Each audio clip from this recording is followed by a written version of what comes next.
It's Mohim for Boxing Domination, and today I'm joined by a very special guest, someone who I've wanted on my channel for many, many years, Mr. Mohammed Hijab. Yes. After a brutal, gruesome training session, sparring with professionals here in an unknown gym in London. How's it going? It's good. Yeah, I mean, this is the last kind of Shark Tank sparring that I'm doing.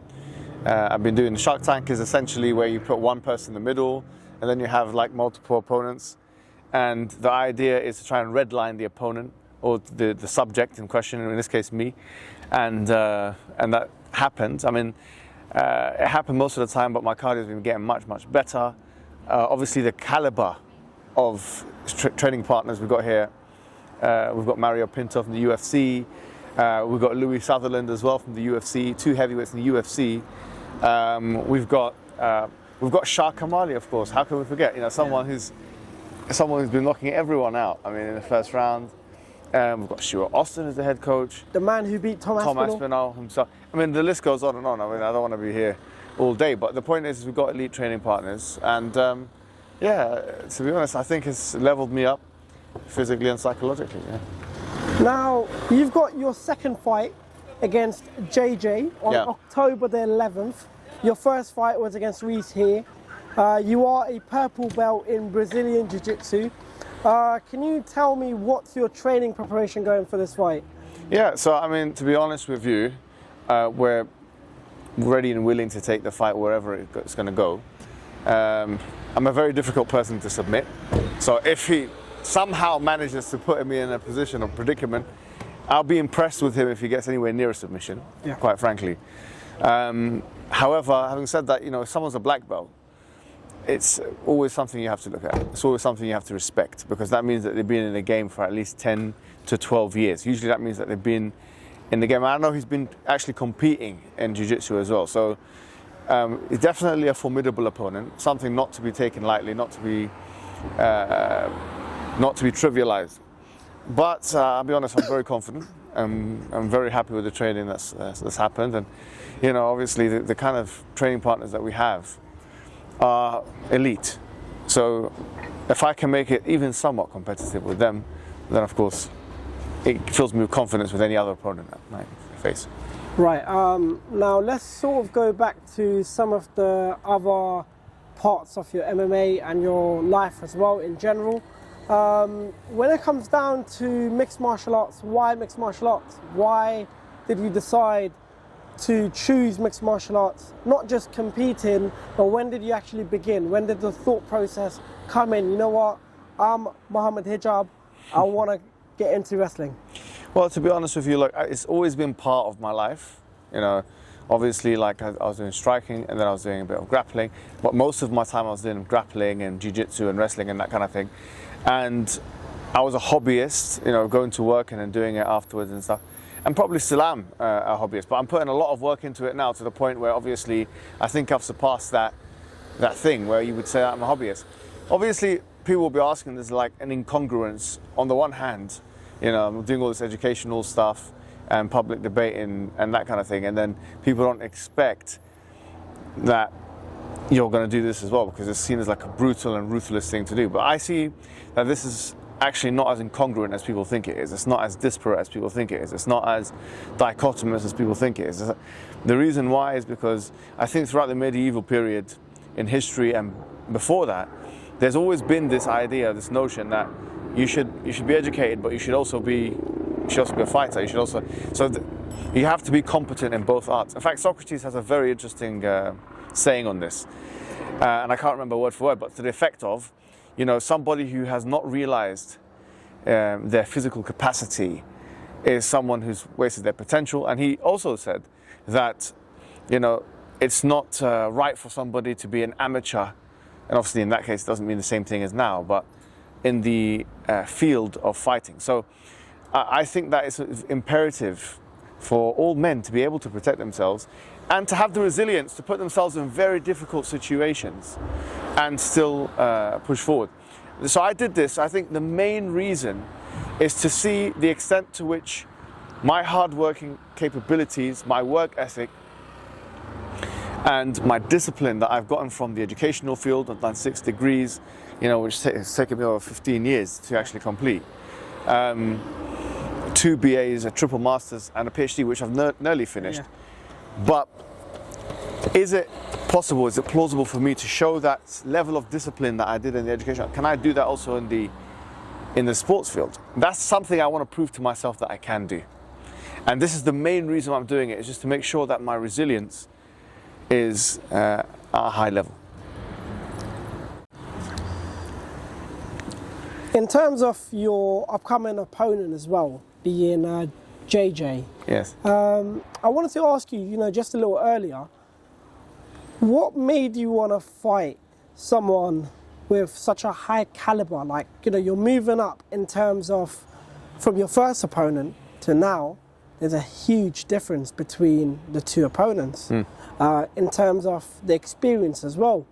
Why the big jump in your second fight? The thing is, I'm not going to be in the game for long, so I might as well test myself as much as I can. Matchmakers are not going to make it too disparate. Like, they're not going to make me go against some guy who's got 10 professional fights, because that would be like very, very unfair, and it wouldn't even be acceptable, to be honest. But someone who's had experience, who's a challenge, but also who I think I can beat, to be honest. It's someone I still believe I can beat him. But there's a chance that he'll beat me, objectively speaking. That's where the risk is, that's where the challenge is, that's where the test is. Now, when it comes down to you challenging people in the past, you've challenged everyone from the Reform Party, you've challenged all the far rights that had to say a lot about the Muslim community on social media. You've challenged all of them, but none of them have stepped inside the ring, including Paul Golding, who keeps going on about wanting to fight you. To be fair to him, though, we have been in communication on email. Yeah. And we both came to a conclusion that we tried to make it happen, actually. But it wasn't going to be allowed to happen in the places where we want to do it. Like, for example, the promotion I'm doing it now, because they were afraid of civil unrest and these kind of things. And what we decided is that we're going to have to do it like in an underground event, probably some cage somewhere, but regulated. So we're trying to put that together. It's not an easy thing to put together and live stream it at the same time.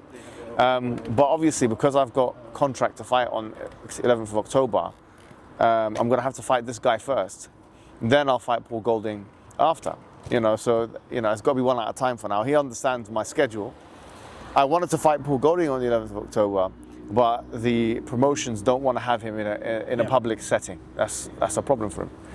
Now, your first fight, I'm pretty sure there was more than 1,000 people in there. I was shocked at how many people there were just for the main event alone for your first fight. Now, you're a big name in the UK. You're a huge name. You've got a big support coming in. Now, I tend to ask a lot of people, who are competing, what would be your dream venue or country to fight in? Well, that's an interesting question. To be honest, look, as much as I am originally from Egypt, right?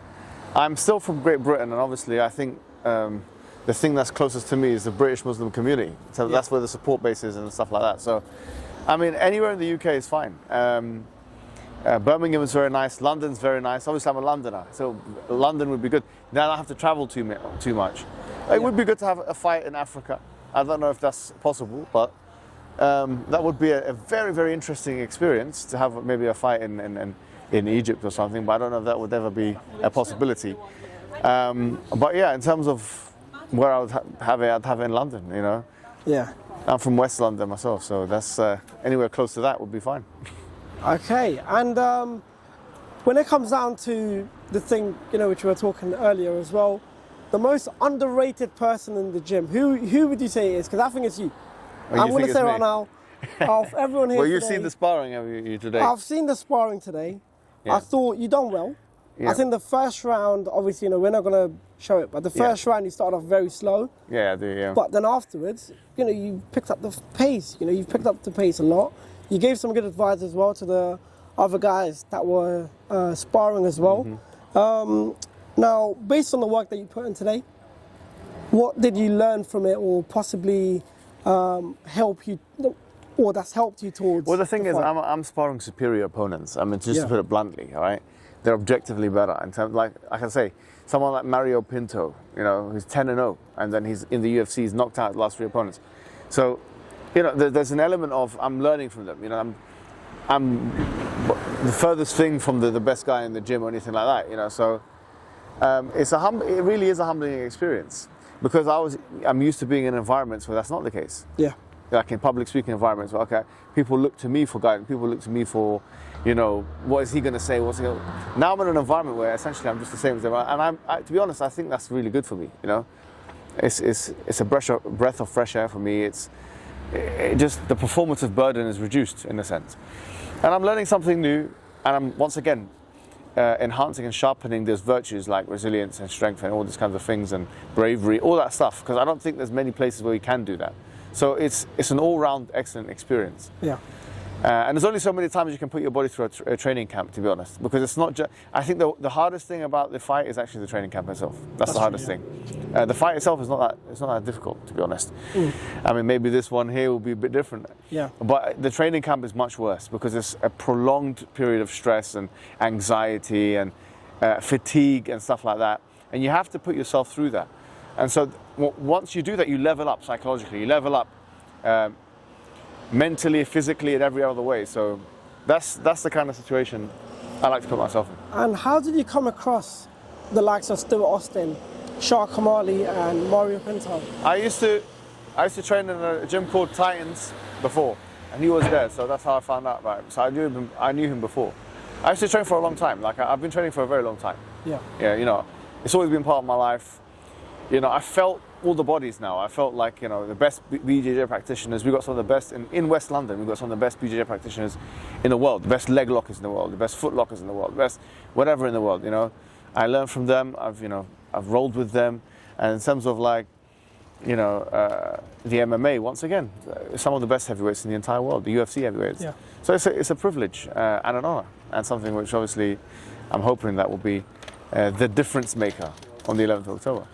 For sure. And before we do let you go, what are we expecting from Mohammed Hijab on the 11th of October? I have prepared myself for all 3 rounds at very high pace. That's, for me, the worst case scenario, because people, especially heavyweights, are afraid of getting exhausted. So what I've done is I've put myself in a position where I've intentionally exhausted myself over and over and over and over again, as you've seen, right, in the Shark Tank sparring, in order to deal with the worst case scenario. That's the best way of doing it. So whatever happens, happens. If I can get something before, then if I find an opportunity, I'll take the opportunity. But if I can't get anything before, then I'm ready for it to go all the way at a high pace. So either or, you know, I've trained for everything. Let's see what happens. Now, thank you so much for the interview. We'll catch you on October the 11th. Assalamu alaikum. Thank you. Assalam.